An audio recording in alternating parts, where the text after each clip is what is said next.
Hello, everyone, and welcome to another episode of Passionate People and Preposterous Peeps. I'm your host, Ike. And before you get too sucked into this awesome interview, do us both a favor and like, subscribe, and share this amazing piece of entertainment, because I am here with the one, the only, Ashlee McGarity!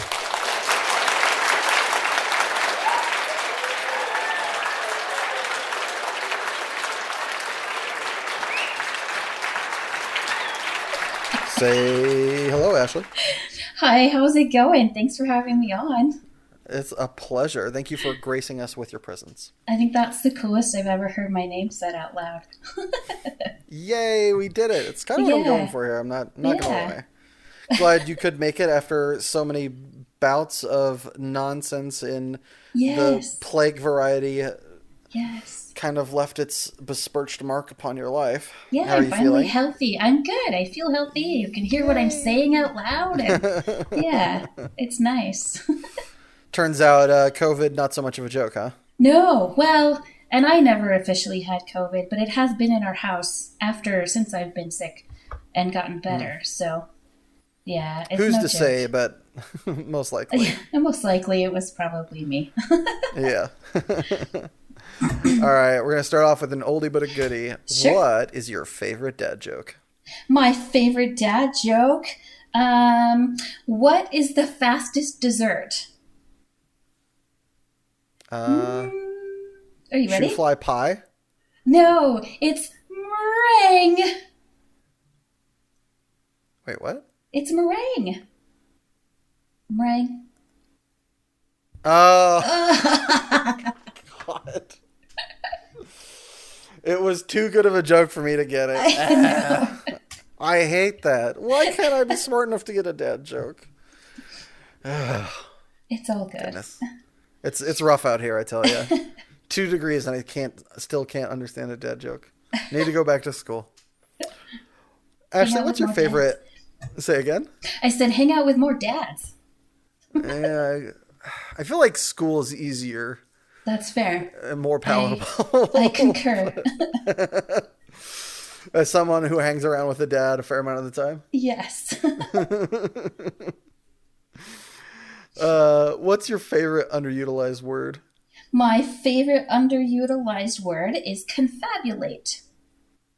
Ooh, do tell. Confabulate means to engage in conversation. It's something we do all day, every day. Even right now? Even right now, especially right now. It's such a perfect word. Thank you for sharing. Yes, I love that word. Well, thanks for sharing that word while we practice in confabulation. Yes. Do you have a everyday temptation that is most likely to get the best of you? Coffee? That's an addiction. That is not a temptation. As one fellow coffee addict to another, right, it's okay. You can admit that. Yeah, I'll admit that. How about driving through the coffee shop to make somebody else make my coffee for me? Is that okay? Posh privilege, sure. Posh, I'm okay with that. It's something that just tastes better about food that you didn't have a hand in making. I'm not going to lie. That's true. Big fan of pretending like other people are peasants, but for a moment, and paying them for the privilege. Right. What movie will you never skip when channel surfing? Oh gosh. I gotta say probably any of the Lord of the Rings movies. And I know that's kind of standard because, well, I hang out with Lord of the Rings people, but I feel like there are enough people who don't pass that up. Truly. Is there a preferred of the... You're talking about the newer generation, correct? I guess you have to be if you said trilogy. No. Actually, I'm the Lord of the Rings, like early 2000s. Yeah. But I was more referring to the one they made it. It's kind of insane. So they made back in the I think it was the 70s. They made a animated Lord of the Rings movie that was the trilogy all in one. Talk about cramming. Right. And then they made The Hobbit all in one. I forgot that even existed. Just kind of funny to me because for my dollar, of the two that they made back in the day, the animated Hobbit actually holds quite well. Nice. And then the animated Lord of the Rings obviously doesn't, because it's 3 gigantic books crammed into one like 2-hour movie or something like that. It is just like quick paced and like breakneck speed with no decent sequencing at all. Right. But then you have the new ones, which I think Lord of the Rings, the trilogy, minus the ending of Return of the King, are just gangbusters. Where the new Hobbit just didn't get but one ticket of my dollars because I was fed up with it after just one movie. Right. So I have to admit that I started watching that first Hobbit movie and fell asleep about 15 minutes in, and I haven't gone back to it. Don't. Yeah. Just, you're not missing anything. It is. Yeah.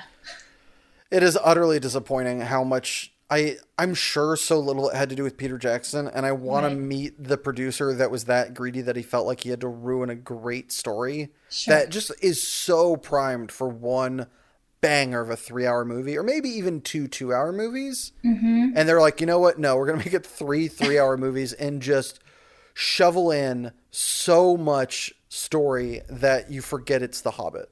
Right. There's just so much of it that is.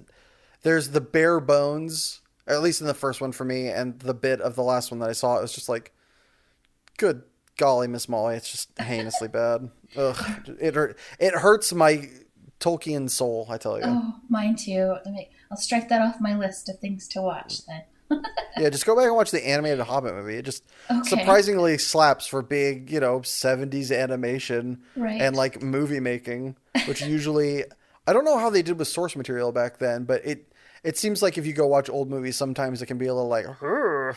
Right. But that one, from what I remember, and I think I've watched it a time or two, like really did hold up.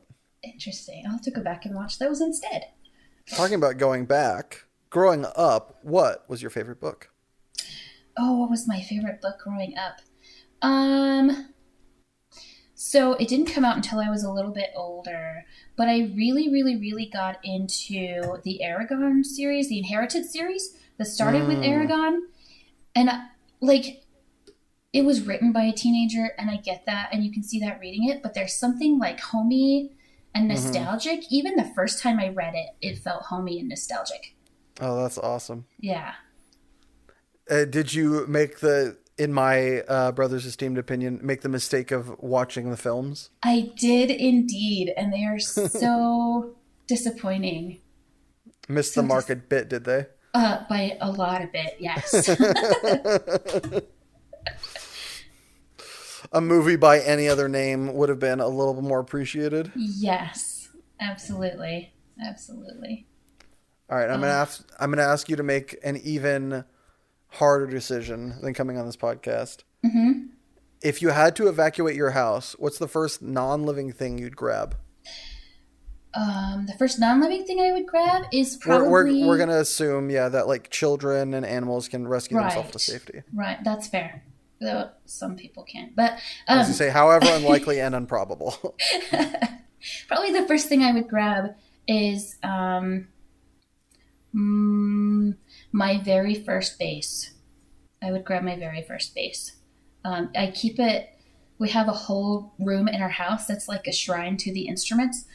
And so we keep all of my basses up there. We've got some guitars hanging. We've got a ukulele hanging. We've got the piano in there, like a whole setup. And I probably would grab my very first bass. I'm so proud of that. It's so pretty. That's awesome. This is electric bass or stand-up bass? It's electric. Stand-up basses. Whoa! Don't shoot. Yeah, stand-up basses are so expensive, and I want one so bad. But they're just so prohibitively expensive. Yeah.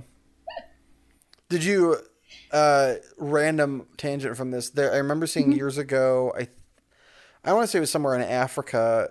This guy figured out a way. Maybe South America. Some not to be, kind of diminutive or anything like that, but some like third worldish country where there was no instruments of any variety because of cost. This guy figured out a way to take trash and recyclables and make instruments out of them. Mm-hmm. And like they made like an orchestra in this, I don't know if it was a like very shabby town, city, or village, but like they played instruments. I remember seeing something about that, Have you like, not that I recommend you go down to the dump and start scavenging or anything like that, but Right. have you ever seen anything like that before? Yeah. So I have small children, and my small children are, They well, half of forage them. for They forage for things, recyclables and they and love to make noise. And right now, my 4-year-old is like obsessed with making all the noise ever because everybody else in the house makes music all the time. Like my big uh-huh. kids are in the band and doing choir and all of this stuff. But she will grab onto anything she can get her hands on. And now I'm a drummer, and now I'm playing the piano, and now I'm playing this, and now I'm doing that. And she will do it with literally anything that she can get her hands on. But there's like a whole genre. If you go on like Etsy or something like that, there's a whole genre of people who take trash and turn it into instruments that are actually pretty fun and usable. Oh, cool. Yeah. So this is just for me. This isn't even Mhm. podcast related. It's been probably 15 years since we saw each other. How Yeah. old are your children now? So Kenny is 17 and he's in his junior year in high school. They just had junior prom last night, and that was weird because whatever. And so so he's 17. Our oldest daughter is 11, and she's in sixth grade. She just started middle school stuff. And our youngest is 4, just turned 4. So there's Oh, quite a wow. Got the range. whole, Yeah, yeah. yeah, You got the whole smack. Just got, so hold on, wait. 11, 17, and 4. So yeah, it's like after they hit 7, you get bored of them. You're like, let's make a new yeah. one. And you hit the reset button every time. Yeah. We can't just throw it away. So I guess let's create another child. Hmm. Let's try one more time. Oh, terrific. Yeah. All right. Now do me a favor. Mm-hmm. Other than coming on this podcast and talking to me, clear your mind. Okay. Now, what comes to mind when I say underrated? Um, Something that is way better than it gets credit for. No. Like a specific tangible Oh, a specific thing. tangible. Okay. So like underrated. Oh gosh, I don't know. The Titanic movie. Definitely wasn't underrated when we were in junior high and high school. No, but it is now, mainly It is because now, of yeah. all of those people from our junior high and high school who said it was crap. If you go Yeah. back and watch it now, like it's actually a pretty good story. And we were Yeah. just way too cool to say that out loud. Well, not initially, right? We said it was cool too many times. Then it got out of vogue, and now we're trying to make it a comeback. It's going Right. full circle, baby. Yeah. All right. What's your favorite industry? Well, first off, what do you do for a living? What is your industry especial? That's not a word. I mean, you can make up words. All of the words that we use now are made up words, right? Yeah, somebody had to Reading make them up at always some the point. thing. Why Yeah. not now? So why not now? So I am kind of a library supervisor for a really rural academic college, university, or not university, but an academic library. And it's like an offshoot of a bigger college. It's just the rural campus from a bigger college. And so I'm in charge of the library on our campus. That's so cool. Yeah. I love how it is cool. it's like you're talking about little town, rural, and then like library, college. It's just so funny, the kind of paradox in those terms. It's kind of it's like techno rodeo or something like that.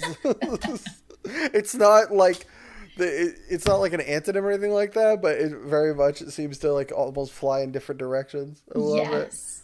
All right, so what's your favorite industry secret or term that's only used in your line of work? I'm going to go with weeding. And the idea behind weeding is that that's the process that we use to kind of clear out the old stuff to make room for the new stuff. It's not the weeding. Yeah, no. It might turn into that at some point, but it's all good.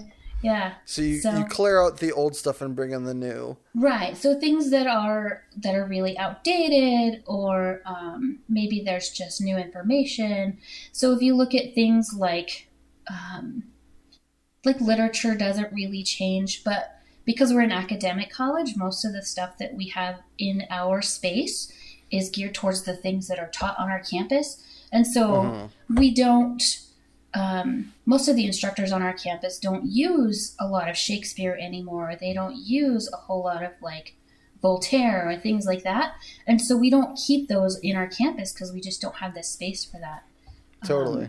Yeah, so we have to be really careful about what we have in our space because it's so limited. That's so funny. Yeah. Do you guys do any kind of analytics on determining what needs to be weeded out versus not? Absolutely. So we do, even if somebody comes in and pulls a book off the shelf and they use it at a table for something and then they put it away, we ask people not to put it away. And side note, if you ever go into the library and use a book, please give it to the person at the circulation desk so they can count it. So it doesn't get weeded, so people know that it's being used. That's so cool. Yeah. So we can use it and we can count it that way so that we know that it's being used and not just taking up space, even if it's not being checked out and taken out. So you heard it here first from a librarian in training. Don't put stuff away. Don't listen to what your parents said. Rebel. Right. Burn down the system.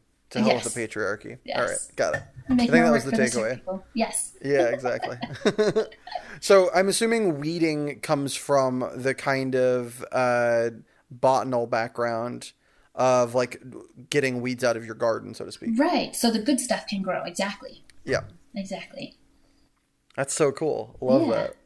And it gets a bad rap because we're taught from so young that books are valuable, and they are, but there are some books that are more valuable than others, right? So you're not going to take a book about science from the 1950s and say, oh yeah, this is what I'm going to use to write my research paper here, because it's evolved since then. There are definitely new ideas and things that have been disproven and things like that. Well, yeah. The only reason you're doing this, though, and correct me if I'm wrong, is the fact that space is finite. You only have X amount of space in the library. Exactly. If somehow this was a mystical realm and you had a bag of holding where all the books were located, you would never need to weed.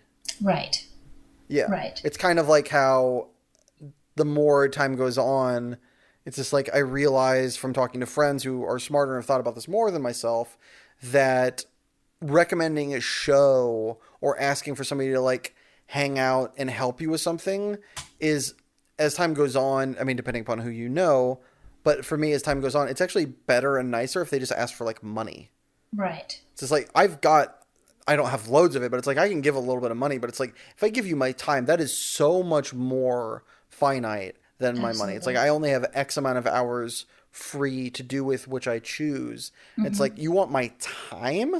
It's like, this better be good. This show better be amazing. You better, like, this better be the best bank robbery of all time that you need a getaway driver for. Like, this better be worth it. Right. And it's right. Yeah. Yeah, that's totally cool. Is there a piece of advice you've gotten over the years that has made the biggest impact upon you, or that you find yourself pondering even to this day?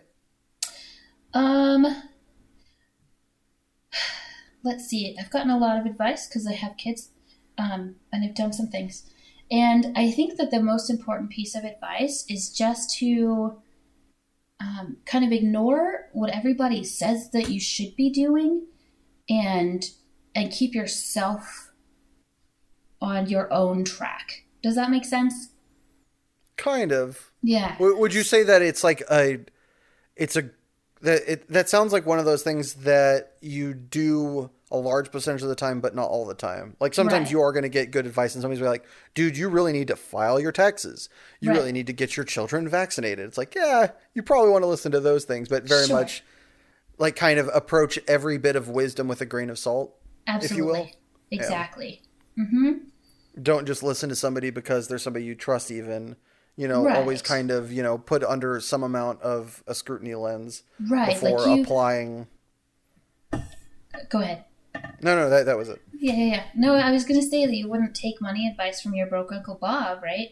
So it's the same kind of idea, just But I mean, not. even that, like sometimes you get, especially nowadays with the whole crypto thing, Mm-hmm. it's not always correct to even take advice from people who have made money because one, times they are changing, as Bob Dylan said. I think he said that. But I mean, also like sources, like there are people that made horrible decisions and got very lucky.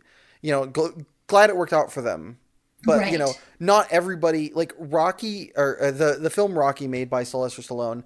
He literally at multiple points did something that every producer and most struggling artist who made it would probably go, I don't know about that. Like he was hell bent on a bunch of things being a certain way. Ended up working out. He's got a career because of it. There's a Right. lot of people that if they followed that, they might not get the movie made. They might, not end up finding the right producer who's willing to fund it. Because he was like, I'm going to like, I believe the initial run out was he could have sold the movie and had himself not play it and do all this stuff. But instead he was like, no, I'm going to play it. And it ended up working out. He was right for the role, did all that stuff. Really cool for him, sticking to your guns. But at the same time, it's like, what if that doesn't work out? Should you always take his, I mean, this isn't his advice per se. I'm not going to speak on behalf of the Italian Stallion, but like, that's one of those things that not only consider the source, but look at, their kind of module on the way it worked out for them. Right. There's plenty of other celebrities or plenty of people that like, there was a guy that bought into, like Dogecoin or like one of the coins and just held it in a situation that everybody else dumped. Maybe it wasn't Doge. I don't know. Whatever. It dipped forever. Everybody jumped ship and he held on it, spiked out of nowhere, and he made gobbles. It's like, Right. yeah, maybe that's right. It was right for him in that one instance. Is it going to be right for you? Maybe, maybe not. But like, it's one of those things, just kind of always look at decisions. I've seen people, I've been working as a dealer for the last 15 years. I've seen Mm-hmm. people make hellacious decisions that have paid off God knows how or why. And it's like, should you ever do that? Definitely not. Did it work out for them? Yeah. Are they Right. still wrong? Absolutely. Like, turns out doubling down on 10 is not a good decision. Did it work out for the same kid 1 year exactly to the day? Yeah, pretty much. Yeah, So, but would it work a second time? it worked exactly twice. Oh, that's Which is funny. flabbergasting, but whatever. Nice. He's got the money. My head's the one that's spinning, so who's the winner really? Right. Given the opportunity, what is your favorite personal anecdote to tell? My favorite personal anecdote is so A like just seed. a seed. Just before Christmas, like maybe 12 years ago, would have been like 2008, whatever. So it's like cold and dreary outside, and we just had that weird like desert snow that is kind of slushy and still there, but Mm-hmm. like the sun is out, right? Yep. I had driven out to my mom's house. So my mom lives like 15 miles out of town. I went out to pick her up and I was coming back into town on one of those really quiet, empty rural highways. And I came up to what I assumed was like a roadkill bunny because we get those a lot. Mm-hmm. It's a roadkill bunny. So I slow down. I'm going to swerve and drive around it, not run over it again, whatever. And as I'm coming past it, I see it move. And I'm like, oh, what is that? And so I stop and I get out, and sure enough, it's this little tiny fluffy puppy. Like, this is in the middle of nowhere. There's no way that this dog had found its own way. There's no way this little thing wasn't dumped because somebody just didn't want a puppy. And so I picked her up, I put her in the car, and we drove back into town, went by the vet, and did all of those things. And of course, we're not going to keep this puppy because we are not puppy people. My husband is not puppy people. I'm puppy people. And so we do all this stuff and we call it the puppy while we have it. We don't even give it a name because we're not keeping it, and all of this stuff. The funny part though is that she woke us up every single morning, right around 4:30, 5 o'clock every single morning, right? As you do. As you do. And it's like clockwork. And so finally we decided probably we're just going to keep this puppy. She's not going to go anywhere. So we named her Anti-Meridian. The funny part, the funny part is that I still to this day, she's 13 years old now, I still to this day can't not slow down when I go past roadkill just to make sure that it's actually roadkill. Just so you don't pick up a sequel, Anti-Meridian 2. That's right. The 5:30 Yeah. Yeah, she wakes you up at 11:59 p.m. Right.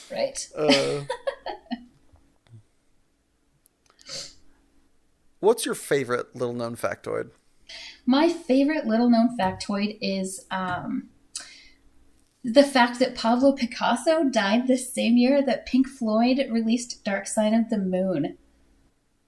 Oh, wow. Isn't that crazy? Because when you learn about Pablo Picasso, who do you learn alongside that?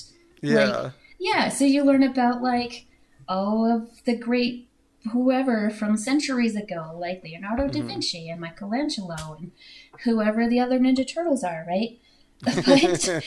Nice. But Picasso was a poet and a playwright, and he drove a Mercedes, and he was alive for all of this stuff. You don't even think about him being part of the modern world. I think it's the... All right, I'm going to either get this wrong and feel mildly smart or feel very dumb. Picasso was the guy that cut his ear off, right? No, that was Van Gogh. Damn it, that's Van Gogh. Yeah. Okay, shit. Yeah. I was like, that would make it even more obviously he's from the old days. The second I said that, I was like, that's not right. That's someone else. Shit. No, but there's this awesome, to save myself and pretend like I know a little bit about art, there was this great thing that makes even more sense why it happened now, or more recently, is that Picasso was in he's in a cafe in wherever, let's say France, make him sound elegant. Yes. And he's scribbling on a napkin and gets bored and finishes his coffee and leaves and throws it in the trash. And this lady, being, very nice and genteel, said, "Oh, can I buy this? How much for this, scrawling of yours that he's tossing in the trash?" And he goes $20,000 or $2,000, a large amount of money. She's like, "It's just, you just did it in 2 seconds and threw it in the trash." He goes, No, I've been doing this I did this over 40 years. What you're seeing is the result of my work over 40 years. Yeah. And it's just one, I love the fact that she asked. If she just waited 5 seconds, she could have got it for free. He threw it in the trash, lady. It's not like he's about to throw it in an incinerator and it's going to be gone forever. Right. Just wait until he leaves and dude, go dumpster diving like the rest of these poor people. Trash is free game. Yeah, exactly. Pick up that... You get your scrounge on, but it's so funny. Yeah, I didn't realize. I'm also one of the masses, clearly, as I thought I was conflating him with Van Gogh, that he was old. But yeah, that's crazy that he was around so recently. Yeah, it's it's hilarious to think of Picasso going and seeing, Tora. Movies. Yeah, he's gonna go see a movie or something like that. Has pops a Coke, goes to the movies. Picasso, what are you doing here? Dude, the shit's great. The stuff's blowing up. I'm about it. Haven't you seen my work? That's cool. Yeah, I didn't know that. The more I know. Right. The more questions you ask. The more I feel like a doofus for conflating Picasso and Van Gogh.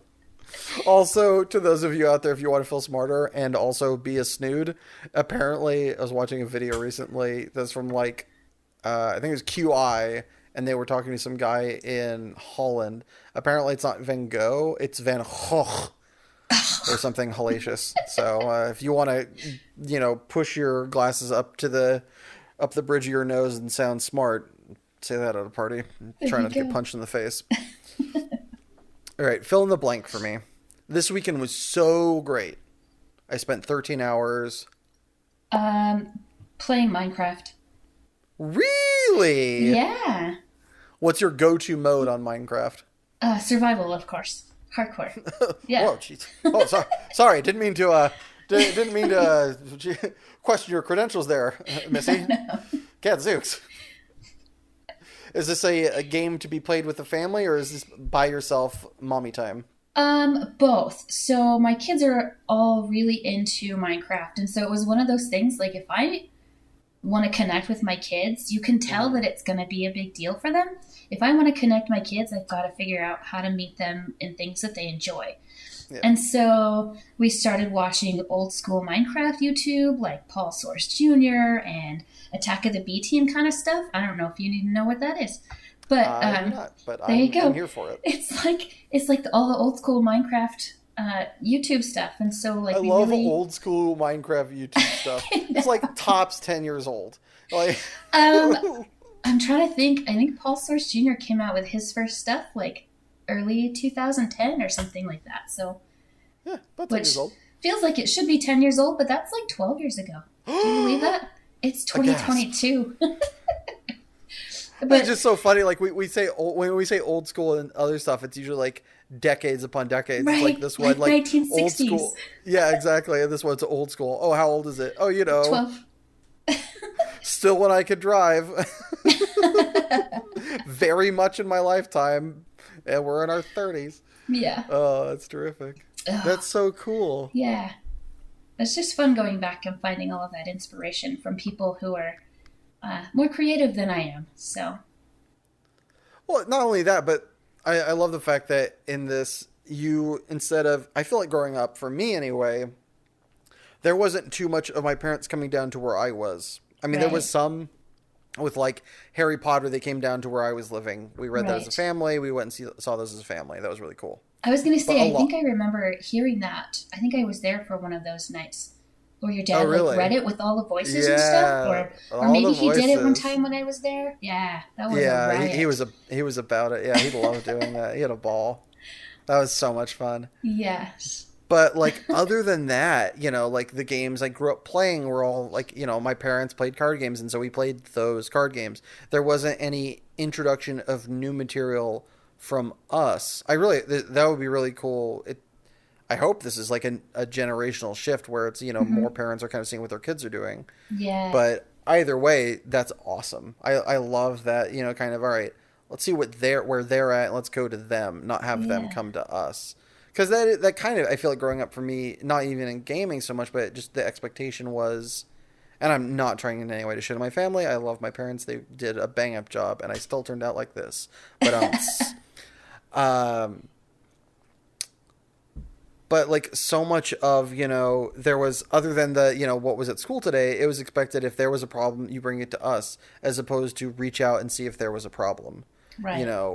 And that, I really hope that has changed. But I mean, like, that is a definitely different generational shift, is the kind of communication that has happened from, the kind of, I don't know about Gen X, but definitely from boomers to millennials. It seems like the arrow of conversation in which the question is asked has been either doubled, where it's going both ways, or where it's definitely coming from the parents to the children to see how they are, and kind of, because communication seems to be a lot more paramount. Although, that being said, a lot of the communication that is sadly being done right now is not communication, but shouting. Right. Looking at you, Twitter. Yeah. But that's so beautiful. Oh, awesome. Can you think of the first or most impactful memory of when you realized you weren't so alone in your struggle, or where you were like more like everybody else than you had initially realized? Gosh. Let's see. Ask me one more time. Can you think of the first or most impactful memory of when you realized you weren't so alone in your struggle, or when you realized that you were more like everybody else than you had initially realized? If you'd like an example, I'm more than happy to give one from my experience. Yeah, give me an example. So I remember having this thing where every time I got up in front of class, didn't matter what class it was, even in the classes that I loved, and I was like, I'm so about this. When I was at university, going to film school and like talking about stories I had done, like, I was writing or anything like that, my throat would get constricted, and I would start to kind of have anxiety, a mild panic attack kind of thing. I started freaking out. I was like, man, what is this deal? I remember reaching out to my younger brother, Eli, and he goes, you do realize the number one fear on the planet Earth, or at least this country, is public speaking, right? Like, people would rather die than... Isn't that crazy? Death is like number 3 or something, which throws me off every time. But it's one of those things. It's like, that's what I'm experiencing is so normal. This is everybody. Right. I am no longer, and it just like helped me not think of myself as some, screwed over, godforsaken, Job light character that was just like, tough it up, loser. I'm out. And just like got left alone in the wasteland, all abandoned with no potential of survival. Like I began to like, so this is okay. This is how everybody feels. And like saw some more videos, looked up some stuff. Bo Burnham, even after doing a TV show, doing plenty of YouTube things, was doing stand-up shows for thousands of people, was having panic attacks. Right. This was a problem even for a professional. Patton Oswalt said he's amazing. Patton Oswalt said for years, and still even to this day, right before going on stage, there's voices in the back of his head being like, nope, can't do it. There, he has to push past cold feet. It's like, that's the human experience, even for the ones that crush it. Right. There are so few, like, it is more abnormal to be like, oh, this is fine. It's like, you're a freak. If you can like walk on stage and be like, how are y'all doing? And be complete, like your heartbeat is at like resting rate. You are an alien species and don't get to call yourself a human. You get to be lauded, but you definitely don't get to call yourself a human because that's bullshit. Right. So for you, what was that moment? Not necessarily in the same vein, but like where you're like, oh no, I'm fine. So I don't know that I can put my finger on one specific incident. But when I got married, we got married so young. I think we were 18. Yeah, we were 18. Super young. And so, like, it was one of those ideas, like, I've never been married before, obviously, and I don't know what it's supposed to look like except for what I see. And you don't always see more than just the fluff on the outside, right? You don't get to see always the conflict that's internal and behind closed doors. And so... When we got married, it was one of those weird things. Like, I love my husband, and he still to this day is my very best friend, more than anybody else in the world. But like, sometimes he just makes me crazy. And I'm like, having conversations with other people who are married, and they will gab at you, like the wives will gab at you, like, oh, my husband is the worst at this, and I can't believe my husband never does that. And I'm like, I don't want to be that person. Because my husband really isn't that person, right? He lives here just like I do. Why would I be grumpy that he's doing this other thing? And so realizing that there are other people who are having these same kind of experiences, but on my end, when I'm more intentional about expressing what I need or what the expectations are or things like that, and inviting him to do the same thing, I think that really added value and made it more normal for us. And then the longer we've been married, the more I'm recognizing that other people are learning how to do that same thing. And I think that's really, it's really nice to give that kind of perspective. Yeah. I wonder if I totally know what you mean with like the kind of old 80s, 70s sitcom of just like the battle axe. I'm here to escape my wife. Right. Like that kind of like, spoken attitude. I wonder if that is just the way that a generation before that didn't know how to talk nuance and, mental health and just at-home difficulties, if that was their way of just kind of, cleaning the dirt off their jacket, if you will. Right. Or just being like, look, I need to get this off so we can go about doing what we do, just like, cleaning off the machinery so it works. Sure. Because you do have to, like, there are days, even now, I'm sure that your fantastic husband drives you up a wall and you're just like, ugh. We'll get to the peeve later that I know he embarks on, and lights up your world in the less than illuminating fashion. Right, right. But I mean, there's plenty of times like that, and that's part of what makes him who he is, and part of the person you love. But at the same time, it is still maddening. Sure. You know, like I one day hopefully figure out how to put them on the podcast, and I know they're listening to this. I hope this is okay, and if it's not, I'm sorry you told me these things. My dad gets angry all the time and annoys the crap out of my mom. She still loves them. It's part of who they are, and I don't want to say never going to change. It's gotten way better over the years. They've both grown as people, and I love them dearly for it and for who they are. But it's an aspect of just their marriage, and it works for them. Yep. They both love each other, and it's not something that's, it's not causing any negativity. It's just like this innate aspect. My dad gets pissed when he stubs his toe. He gets pissed when mechanical shit doesn't work. How do I know this? Other than watching him? Because I do it all the fucking time. That's me every day. It's like, this thing's supposed to fucking work. It's a piece of machinery. It's not a fucking human being. It drives me up the wall. It doesn't matter. The Pope could be in the room, and I would be using the Lord's name in vain, like it was about to dissolve from the dictionary, never to be used again.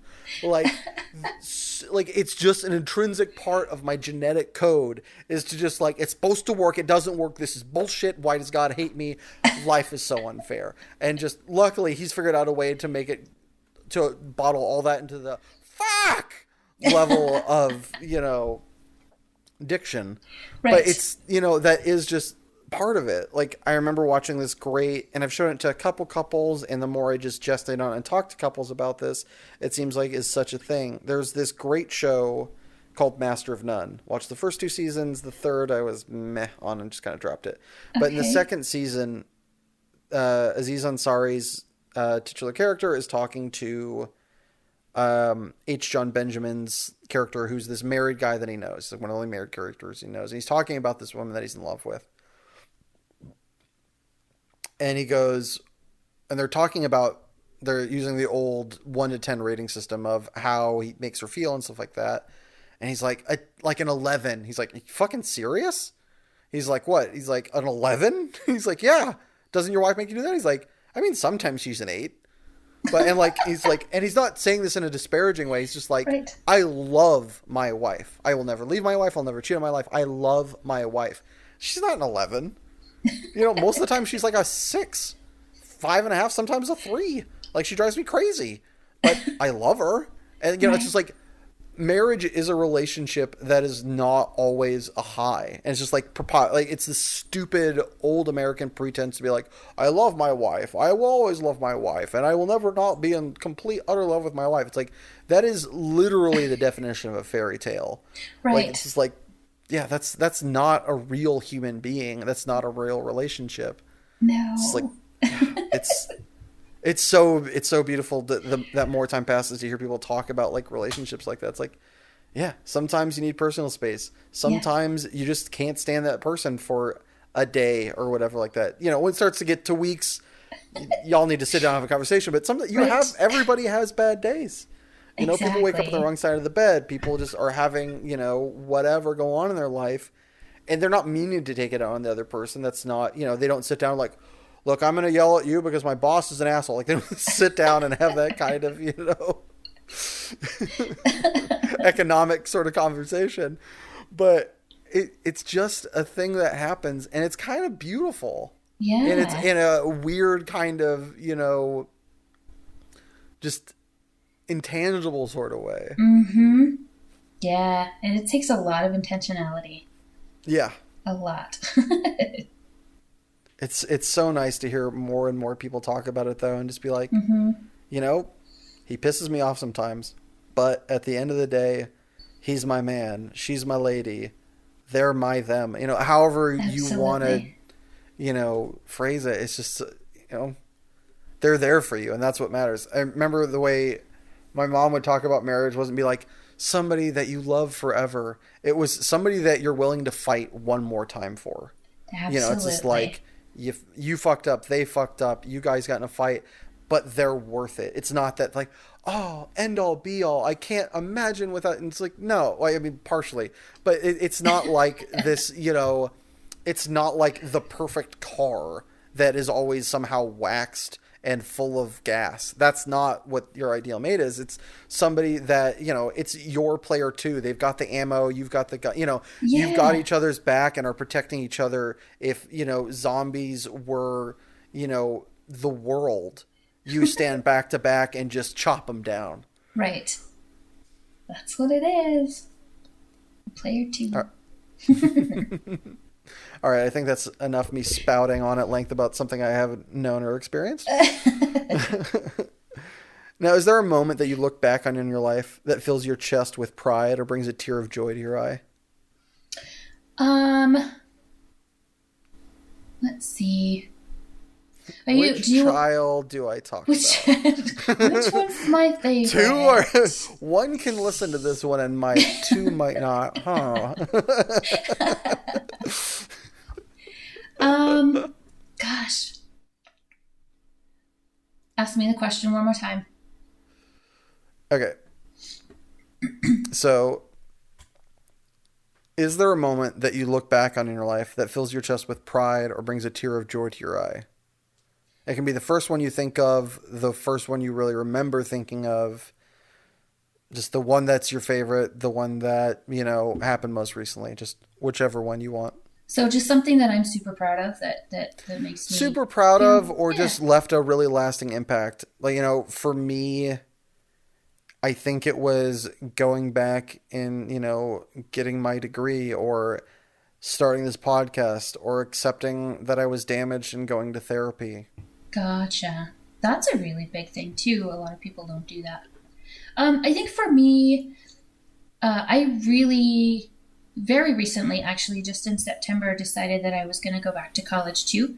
So I spent a lot of time kind of thinking about what I wanted to do, and I was really good at like office things and filing and typing and talking to people and customer service things like that. But that was never anything that I was like super excited about, and I always thought that maybe I can do more with that. And so I was recently asked to start a new job, with kind of an old job also. Anyhow, so getting back into that job that I had done before, I realized that that was something that I could really see myself doing. And so I don't know if we want to go into the, what was that? The passionate thing yet? But it kind of leads towards that. We'll save that for the second segment. Okay, that's really cool. A slight alluding to the future, shall we say. A little bit, yeah, just a little bit. So it was a job that I had done before a long time ago, and I got back into it, and I decided that that's really something that I want to do for the rest of my life, and I want to pursue that and see where I can take it, which direction I want to go with it, and how far I want to go with that. And so I started doing my research and asking a bunch of questions to people who have already completed this whole process. They've gone through the college and gotten their master's and done all these things that I want to get to. And because it was one of those things like, I'm like 35 and that's a little late in the game and maybe I don't want to spend the money and all that kind of stuff. But I asked a whole bunch of people and they were like, yeah, actually, you should just do it. And so I did. I finally bit the bullet and I decided to go back to college and I'm going to finish my bachelor's and then move on to my master's degree as soon as that's finished. Yeah. Really... Go ahead. Sorry, go ahead. No. It's just a big deal because I thought I was just going to be done with my school and send my kids off to college. Like my son's a junior, almost finished with his junior year, and now he and I are looking at colleges together and making plans for FAFSA this and scholarships for those. No. Could you imagine? That's a terrible sitcom that I would totally watch for at least one season. Here's how you roll a joint. Just buys her son kegs. Like, now be responsible and wear a condom. Like, make good choices. Mom! Yes. Bunch of horrible, cringy moments for the canned laughter. It's kind of funny. This morning, I actually talked to a friend of mine and the first guest of this show, Eric Virgo, who was one of the people that helped me start this podcast, as he had some experience. And we were talking this morning, and he decided he's going to quit his job and go back to school sometime this year. And it's going to be potentially a very long road because he's looking at math and he wants to get a PhD so he can do stuff. And this all started couple weeks ago because he was working on puzzles and came across this circumstance where he ran into a mathematical shape quandary and just like spiraled from there. And he had time off to do something completely different, like a week plus. And instead he was just enraptured by this and was just, all you could do is think about it. Oh, wow. And like you said, just kind of came back to it from nowhere and was just like, oh, this is what I want to do. You know, this job that I have makes good money, but fuck that. Yeah. I really want to do this thing that makes like my life whole. It brings meaning to it. This is all I want to do. I was talking about this morning, and it was just so beautiful to hear the same kind of sentiment again from another close friend. It's just like, yeah, it's so awesome. Yeah. When you find that. That's the thing. While there are people that find their soulmate, I think a lot of people find somebody that they love and, they want to go back to and take on the zombie that is life with, the zombie army that is life with. But I think there truly is a soulmate when it comes to purpose for some people. I find that to be a more realistic opportunity. Absolutely. It might only be for a time or whatever like that. But, you're talking about going back to school at 35 and, getting this so you can really do this job. Friends looking at going back so he can just jump into the molehill that is, absurd mathematical equations. He tried dumbing it down to me and that didn't work even though I am as dumb as I am. So, best of luck to the both of you. That's so awesome. But finding that sense of purpose, though, is so satisfying. Oh, yeah. So satisfying.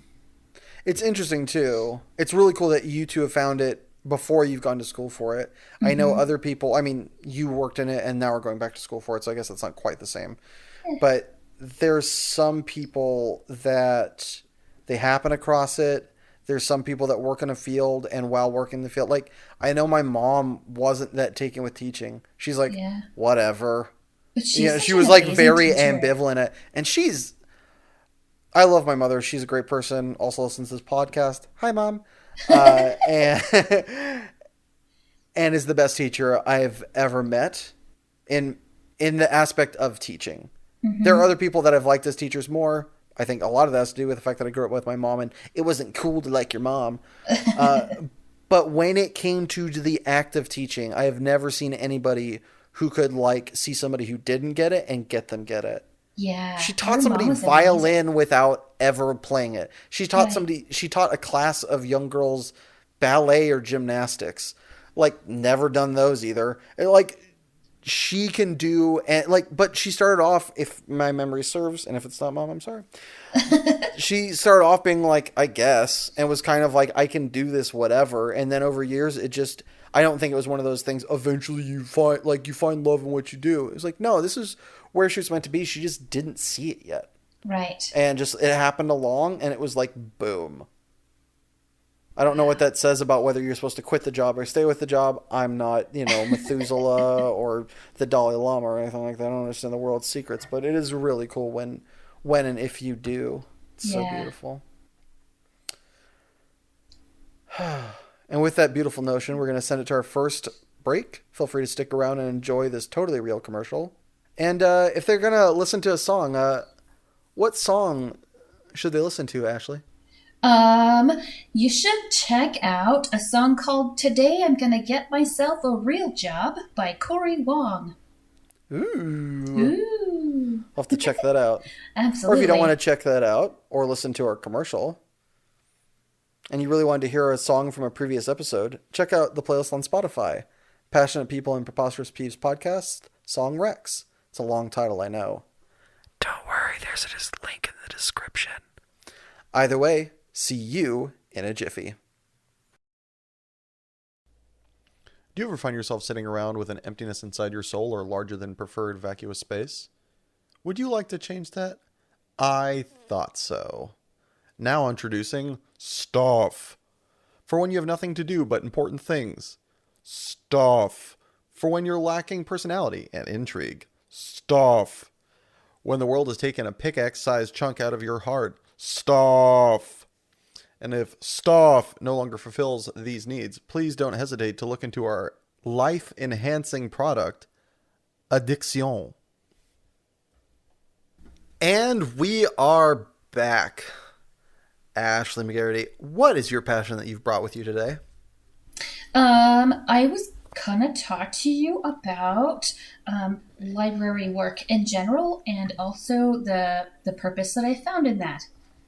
Hit me. Yeah. So I was lucky enough, straight out of high school, I started at the community college here where I live, and I got hired on as a student worker. And if you're in college right now, I would absolutely encourage you to check out whatever your place offers for students, just to build skills and things like that. So anyhow, not that you're biased or anything. Not that I'm biased or anything. No, not at all. So anyways, I was lucky enough to get hired on to work in our library, the academic library on our campus. So there was a lot of really basic stuff like checking out books and reading the shelves and dusting computers and all that really basic stuff. But the best part for me was when somebody came in with that needed help, like on a research paper or something like that, if they're looking for something kind of specific. But even more than that, my favorite ones were when people would come in with kind of really vague assignments. If somebody comes in, to borrow heavily from my boss, if somebody comes in and says, I was given a research assignment and I have to write a 10-page paper about cars, you have to help them find something more interesting than just, I like cars, right? And so there's this whole string of questions, and my boss likened it to selling a car in the first place. So you have to ask them all these questions like, what do you like about cars? What are you looking for? Are you talking about trucks, or do you want to talk about the engine? Do you want to talk about, is it 4-wheel drive? Is it all-wheel drive? Is it any of the, like... I'm just imagining somebody doing this with like a paper about the Holocaust. Right. What do you like about the Holocaust? What do you like about the What Holocaust? is it about the genocide of a whole entire people that really gets you going? Are you looking to... Right. Are you looking to gas them? Is it the trains? Like, what is it? Holocaust Remembrance Day was like 3 days ago or something, right? It's a good timing. Woo, did it. Even though this is coming out way after that. Way after that. There we go. Now you have a timestamp. Bing pow. So there's this, not really a science, but this skill in being able to ask the right questions to help them narrow it down. And maybe they were not really interested in talking about cars in general, and they wanted to talk about the economics of the McLarens, or selling a Jaguar in Great Britain when, I don't know, the new James Bond movie comes out or something like that, some kind of research that way. So just kind of figuring out the right questions to ask and kind of reading body language and figuring out things that they're actually excited about. Because when somebody is excited about what they're writing about, the paper that comes out at the end is going to be a much better paper. So just helping people figure out the right questions to ask and the right questions to answer is really very fun. You're like a frugal info salesman. Yeah. Sure. I've got the best deal on the planet. It costs $0. Now hear me out. But wait, there's more. What do you want? Yeah. What do you want? I got it somewhere here, maybe. I don't know. And if I don't, it's all free. Text others at work. Woo! So you got started in this right after you graduated high school. Yeah. Why did you choose this over, working at Arby's or, doing something, just kind of like humdrum and normal? What was it that brought you to the library in the first place? Do you remember? Um, well, one of my instructors had put my name in the hat. So the way that student The workers sorting hat? a sorting hat, yeah. Um, Somebody put my name on the recommended list, and they called me and said, "Why don't you come in for a chat? We'll see if you're a good fit and all that kind of stuff." And so it ended up working out. It almost like called you more than you called it. Yeah. Yeah. That's insane serendipity. Holy isn't that shit. Crazy? That is great. That is a movie, like that is like a movie hook that I've never actually seen in real life. That is freaking cool. So funny how it happened. And then I ended up meeting my best friend there. She was a student worker at the same time, and she and I didn't work together until like my 4th day there or something like that. And she came in when I was working behind the desk, and she said, "Hey, I'm your new best friend." And I'm like, "What?" And sure enough, like we just spent all the time together ever since then, and she is still my best friend to this day. So aside from my husband, of course. Yes. Don't want to make him jealous or anything like that. Right. I totally I identify with that moment. Yeah. Looks at editor, winks. Okay. I almost verbatim did something very similar to my editor when we were at film school together. Oh, that's too funny. Yeah, I walked up to, if you want to cut this out, Richard, you can, but if you don't, please do leave it in, because this is one of my favorite stories, and also the follow-up story that you have for it is terrific. Because I walked into film class, and I had come in on an off semester, because I transferred, and I started in the fall, and then was, like, basically had a normal, even amount of semesters to do. So I transferred, and was coming in, I started in the spring. So we're to say spring when it's January, but started in the spring when I went back to junior college, and then when I went to university, I started in January there as well. And so I was not on the normal semester season, or it was not on like the entry level. So there was not a lot of people that started on the same semester I did. Right. And so I was going to graduate a semester off of most people. Mm-hmm.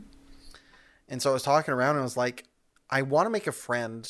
Like, like so many stories you hear about, like, film school is like, you know, you meet like 2 people that crush it and like make movies or do whatever together, knew each other in, you know, college, worked together, and that's where the relationship started. You look at like South Park. I know there's a couple other ones.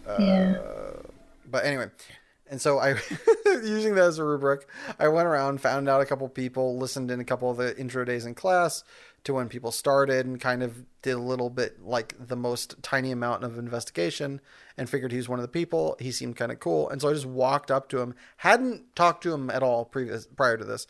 I just walked up and I was like, "Hey, we're going to graduate the same year. We should be friends." Not, "Would you like to be friends? Hey, let's hang out and get a burger. We should be friends." He goes, "Okay." And I was like, "Cool." And then I just went and sat down. And then, we're best friends. Yeah, we're best friends though. I didn't sit down next to him either. That's the best part. I just said that, and I sat like in the back of class, and he was like sitting kind of in front. It was like later, it was like left, because I don't know what making friends does, is how do. And so I sit down in the back, and then apparently years later, I found out he went home, you know, on some weekend, and was just hanging out, because his parents lived like a couple hours, like an hour away actually. And he was at home, and his mom was like, "Oh yeah, anything interesting happened in school?" And he goes, "Yeah, this kid just like walked up and was like, 'Hey, we're friends now,' and then walked away." That's too funny. So here's a question. Is he like an introvert to your extrovert, or vice versa? I don't know. I think that's a question for him to answer, but I know that we gel well together. I think we're both kind of introverted in our own way. I like being around X amount of people. I don't know. Right. I'm not going to speak for him. So there you go. If you want to enter your answer in here, go for it, Richard, because I don't know. I would guess that he's kind of introverted. Okay. Interesting. But it took me years. How did you know we've known each other for a long time. Did you know I was an extrovert early on? Yeah. That's really funny. I used to always think I was an introvert. It wasn't until the pandemic that I was like, "Oh no, I really need to be around people. And like, if I'm not, I'm going to freak the fuck out." Because that's the reason I started this podcast. I think I've mentioned this a time or two on the podcast. The reason I started this podcast is because I was losing my shit I started it while I was on graveyard shift at my current place of work, and I was like, I'm not really meeting any people. The people I'm meeting at work suck. No offense to any of my coworkers. Don't really get to hang out with coworkers while I'm at work because we're all busy doing our job, and the customers are just drunk and or just, social degenerate douchebags. And so I was like, yeah, this is bad, and I don't have time to hang out with people. So I was like, I need a way to interact with people and have conversations. Turns out my conversations is a shit ton of questions like, tell me more about you, about you, about you. I'm gonna go on a long diatribe, more about you, more about you, more about you. And so I needed a way to like make that not crazy. So I made a podcast, and here we are. That's awesome. I love that story. That makes me happy. So many people talk about starting a podcast and then they just never take that next step. But one day I would love to put together like some kind of nerdy, I don't know, podcast doing something. I don't know what I do, but so many people talk about it and then just never take that step. And it's really exciting for me to watch you take that step because I have a lot of respect for you and I like when you do cool stuff. Thanks. You're I'm welcome. glad this counts as cool stuff too. Yeah. Unexpected bonus. Yeah, see? So, I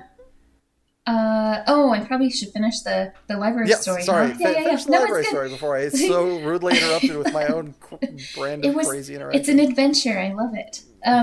So I did the whole student worker in the library thing for like 2 years. So I finished my associate's degree. I wasn't going full time because I was a brand new mom and new wife and all that stuff, and life got in the way. So it took me 2 years to finish that.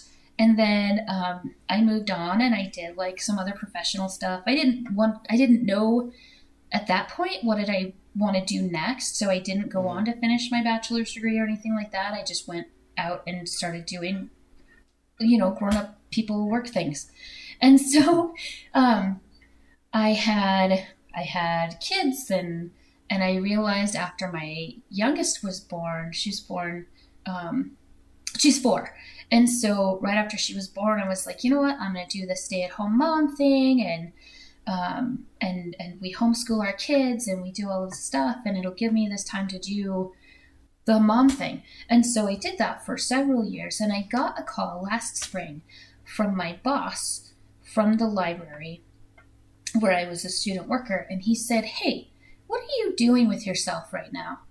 And I'm like, well, I'm doing this whole stay-at-home mom thing. And he's like, well, what do you think you could do with about maybe 20 hours a week just doing some part-time stuff? Because I really need somebody who knows library stuff to work in the library there. And I'm like, you know what? That's like the only job I ever said I'd go back to was that library job. And it like fell in my lap for a second time. And so... Didn't want to tempt fate and go for 3, right, huh? Right. So it's like...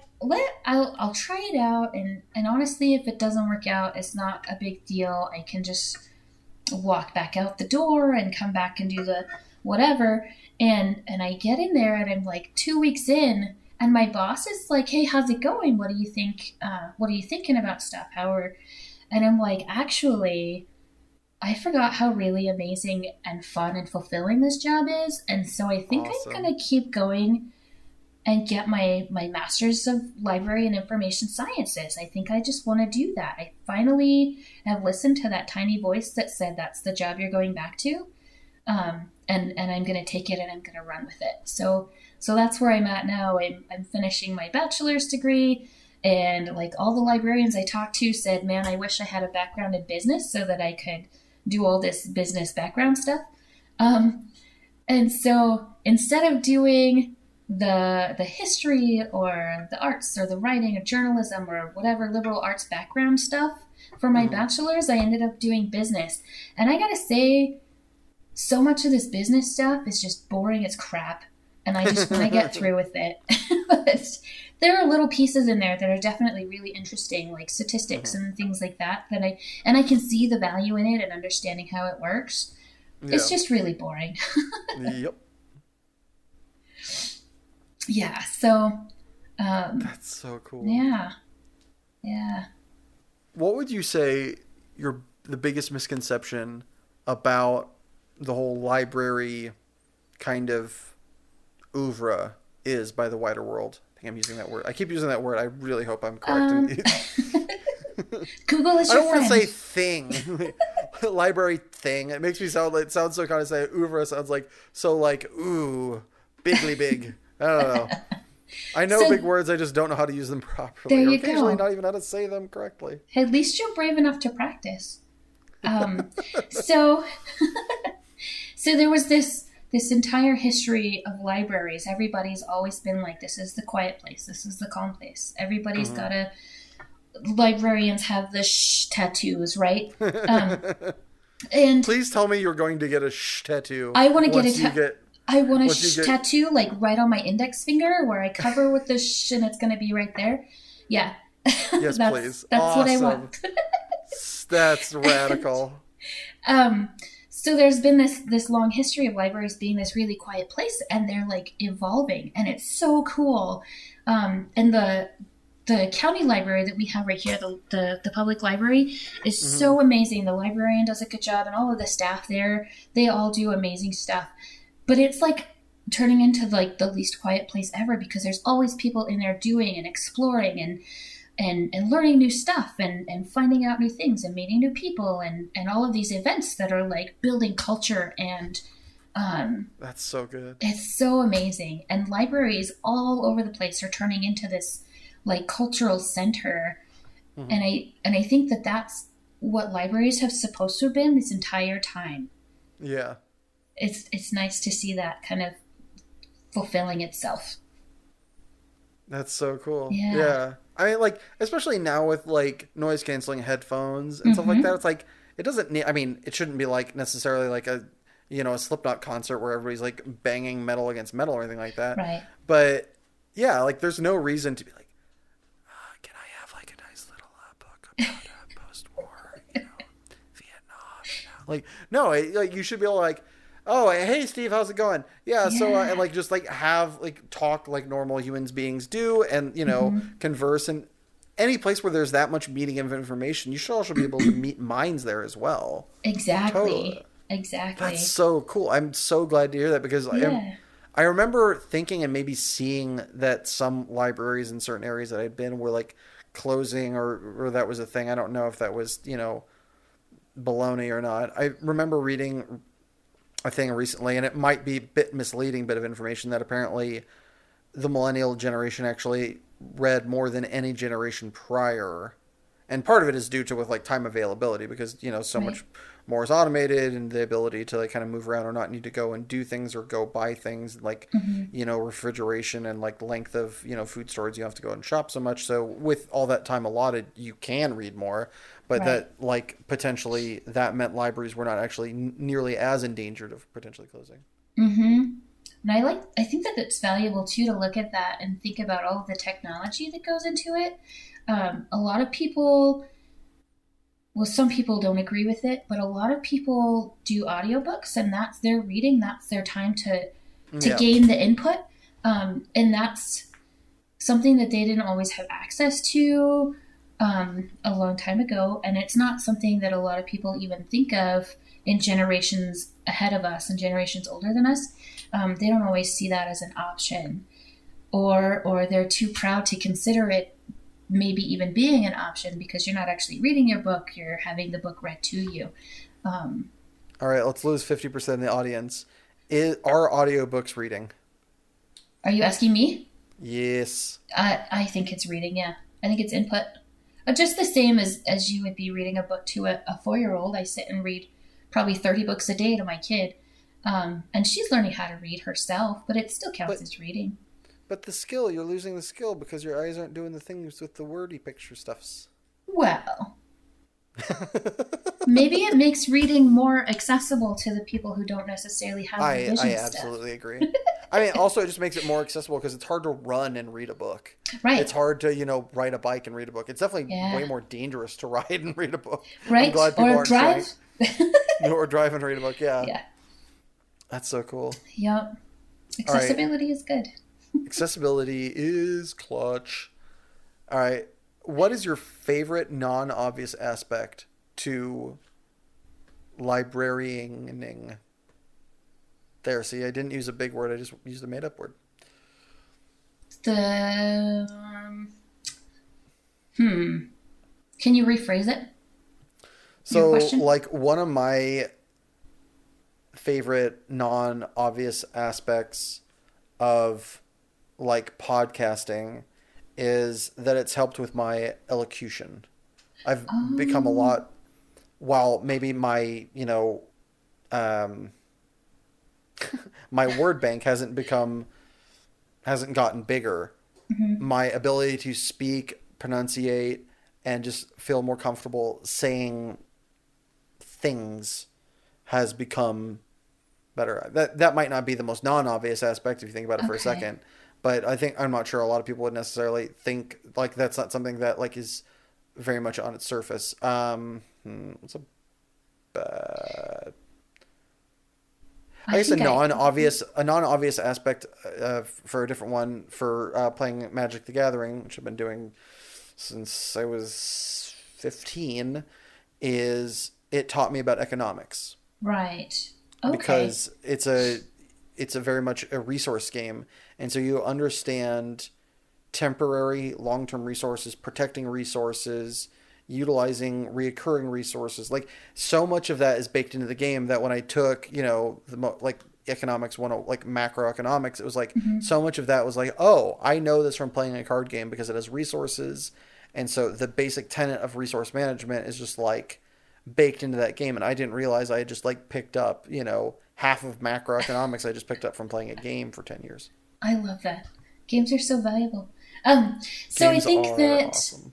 um, a lot of times when people think about libraries and librarians and staff working, they say things like, oh, it must be so nice to have access to all these books and be able to read them all the time and that kind of thing. But more often than not, when you're in a library setting as staff for a librarian, Mm-hmm. more of your time and your energy is going to go into like customer service, and you're going to be spending a lot more time learning about people and how to interact with them, and there's like this psychology aspect of recognizing um, kind of body language, and I've gotten much better at reading body language, by the way. So understanding when people are stressed out and maybe you shouldn't press this, or maybe when somebody comes in and they're panicking over this assignment that's due, maybe you just need to set them down at a table for 5 minutes and get them a glass of water and give them a chance to breathe. And so Mm. really kind of just regular normal everyday people interaction, because you get so much of it with that many people coming through, um, that you have a better feeling and a better idea of what people need, more empathy, I guess. And I don't That's think that that's an so obvious cool. thing. Yeah, no, I never would have guessed that. I always figured like, yeah, books about bees are over in the bee column later. I just like left. That's so cool. I never, it's kind of like apparently bartenders, or used to be, I don't know if still today is the thing, but like bartending was considered one of the good jobs to get if you were a psych major because it helped Mm-hmm. you understand people better. It's like one of those things that like, yeah, oh yeah, I'd never think about that. I would never have thought that like, oh yeah, like you're basically helping people with like many, anxiety issues Yeah. because you're seeing them at their most like ah, moments and like trying to help them, figure that out both not only mentally but also, Yeah. studiously, I guess. Mm-hmm. Academically.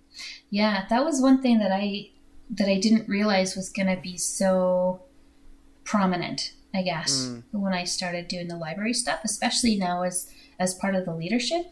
Um, yeah. and helping my student workers, my staff, helping them learn to recognize those things too is really fun. Oh, that's so Mm-hmm. cool.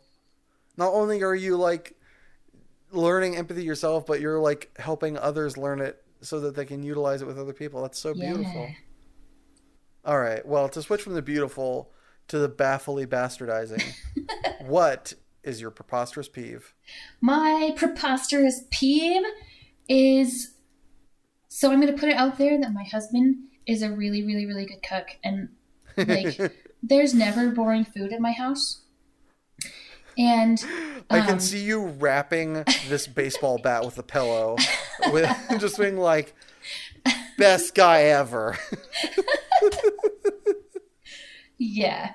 So he likes to experiment a lot, and sometimes that means like putting capers in salad or mixing corn in with the mashed potatoes, like KFC, whatever quick thing going through the drive-through. Like your food shouldn't touch that way.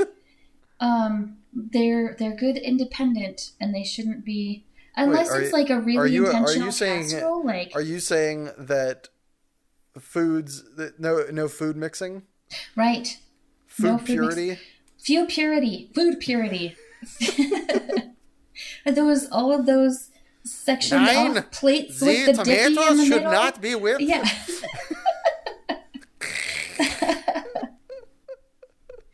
Yeah. So food purity is my thing. It's definitely not his thing. So when he's cooking, he tries really hard to honor my wishes, but sometimes he just doesn't care. All right. So I think we were talking about this before, and you said you're very much about the whole the lunch tray kind of layout where like no touchy. Yep, all sectioned off, even with the little dippy cup in the middle. Yeah, that's my. All right, so how do you deal with like salads? Are there certain things that just like you were talking about capers, which I agree, but I think also capers are just gross. Right. Just full stop. I don't. It doesn't. There's nothing that they can be in where I'm like, capers. No. Just capers. Full stop. GTFO. Yeah. What is allowed in salads?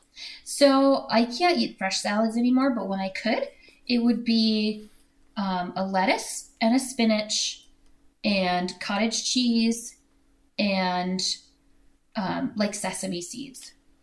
And that would be. What about tomatoes and mushrooms? Nope. Okay, no. Fruit salad. What can and can't? I don't eat fruit salad. I can't handle fruit salad. Is fruit salad a real salad, or is it just make believe nonsense? It's nonsense. Yeah. It's evil. I love how this is such a peeve to you that it's not even raising your ire. These are just facts in your life. It's like, no, it's not real. Doesn't exist. Fake salad. Not real. Yeah. Yeah. When did you first notice this being a part of your identity?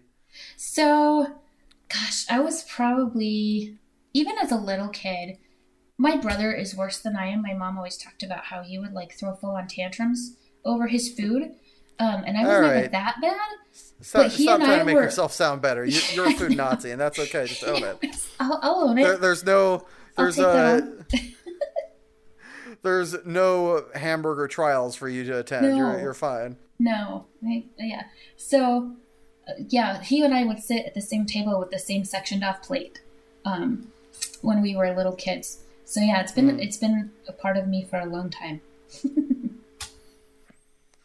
Is there what doesn't belong on like a hamburger or a sandwich? What doesn't belong?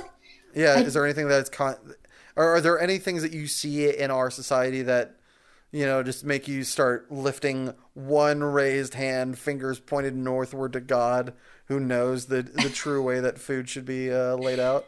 So my sandwiches are, they're the bread, of course, because that's a sandwich, and then some lunch meat. Occasionally, I will get like a lettuce to put on there, or maybe a pickle. Sometimes I even pull those out though if it doesn't fit in the moment. But usually it's just a meat and bread with like a mustard mayo kind of thing, and that's about it. Like people put all kinds of craziness on there. No tomato. No tomato. No olives. No chips. It depends on the chip, and it depends on the mood. But occasionally, chips are okay.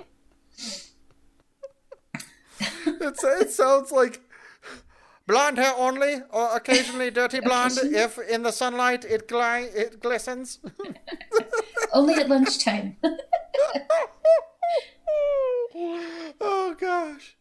All right, and with that, we're gonna head to our second. God gosh. I could go on for way too long. I've got to cut myself off. This is gonna get way too weird. And with that, we're gonna head to our second ad break. But don't go anywhere, because when we get back, Ashlee is gonna enter the lightning round. Mm-hmm. See you guys in a bit. Have you ran out of new stuff to do, rendering your life wholly unsatisfying? Do you have too much time on hand and have no idea what to do with it? Or are you just plain over this existence and wish for a plane with more intrigue? Might I introduce you to Addiction? Addiction deals with all these problems and more. Had to meet your significant other's parents and would rather not? Addiction. Had to go to work for the third day in a row? Addiction. Rent? Why not? Addiction. Addiction cannot be held responsible for your choice of choosing to imbibe in addiction. Any and all life-destroying fallout as a result of addiction cannot be legally pinned on addiction. But you're more than welcome to try. And we are back. Ashlee, are you ready to enter lightning round?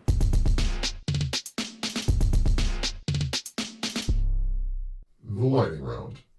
Ready as ever. All right, put however much time it takes to bake this cookie on the clock. Ashlee, is there a God? Yes. Shakira's voice in Danny DeVito's body or Danny DeVito's voice in Shakira's body? Danny DeVito's voice. Have you ever paid more for a meal than you made in a week? Yes. You're having the best day of your life. What happens next? Another amazing thing or something terrible? Something amazing. Would you rather give up cheese or naps? Cheese. Are hot dogs sandwiches? Yes. No one's looking. Do you put the cart back or leave it in the parking lot? Put it back. If you had the power to see the future but couldn't change it, would you use it? No. Pineapple on pizza or fist fight? Fist fight. Kill the spider or get an adult? Get an adult. Is there a price for you to give up your passion forever? No. Kanye. No. Which one of your parents settled? Neither.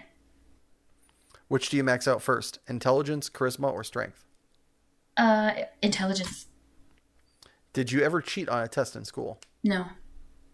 Are we alone in the universe? No. Would you rather have your inner monologue sound like Gilbert Gottfried or Fran Drescher? Fran Drescher. Are Cheez-Its addicting? No. Lions, tigers, or bears? Lions. Make the food or do the dishes? Food. Is Marvel overrated? Yes. Would you rather fight one horse-sized duck or 100 duck-sized horses? One duck. Would 16-year-old you be proud of where you are today? Absolutely. Do you create your own thoughts or do you just listen to them? Yes. That's not the answer to that question. Create. If you have to only have one for the rest of your life, which do you choose? Rice or pasta? Pasta. Is the internet a net positive for mankind? Yes. Would you put your brain in a robot if you could? No. Could you eat 37 of your favorite food for $5,000 in a 1-hour time limit? Yes. Congratulations. You've survived The lightning round. But before we move on to your prize, I, and like many listeners at home I'm sure, would like to now know, what is your favorite food? My favorite food is cheesecake. You could eat 37 cheesecakes in an hour? Pieces? Maybe the small ones. Like you get like the 4-inch ones. That's still impressive. I'll give it to you. I feel like it's a loophole, but it's. I think the judges are going to accept it. All right. Well, your prize, my lady, is that you may now ask a lightning round question to me, and forthwith, all guests that would enter this show. Are you ready? I am. Okay. I'm sitting down. Shape-shifting, but only into a chair, or super strength, but only when you're super tired. What?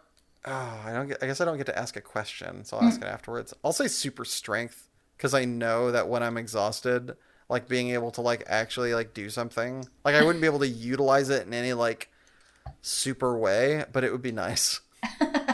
Just like I'd still be able to get some stuff like done. I would just like like kind of like I already do. I would just backload all like the heavy lifting I need to do until I'm about to go to bed. Although that would mess with like my sleeping timing.